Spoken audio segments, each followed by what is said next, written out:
তোমার রবকে ভুলা তোমার কোরআন না জানা, তোমার রবকে ভুলা তুমি তোমার রাসূলের হাদিসগুলোকে গুরুত্ব না দেওয়া,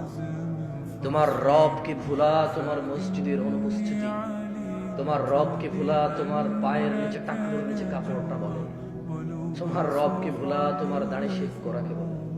তোমার রবকে ভুলা তোমার উত্তেজনা আর উশৃঙ্খলতাকে বলে, তোমার রবকে ভুলা তোমার যাকাত ফাঁকি দেওয়াকে বলে, তোমার রবকে ভুলা তোমার ঘরের স্ত্রীর উপর নির্যাতন আর জুলুমকে বলে, তোমার রবকে ভুলা তোমার বাবা মায়ের অবাধ্য হওয়াকে বলে,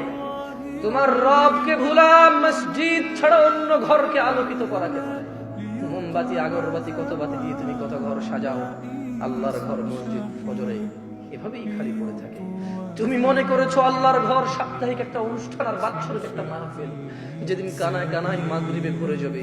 শুক্রবার যেদিন নামাজ শেষ হওয়ার 15 মিনিট পূর্বে মানুষ টয়লেটের সামনে গিয়ে সলাত করে। তোমার রবকে ভুলা এটাই প্রমাণ করে তোমার মানুষ।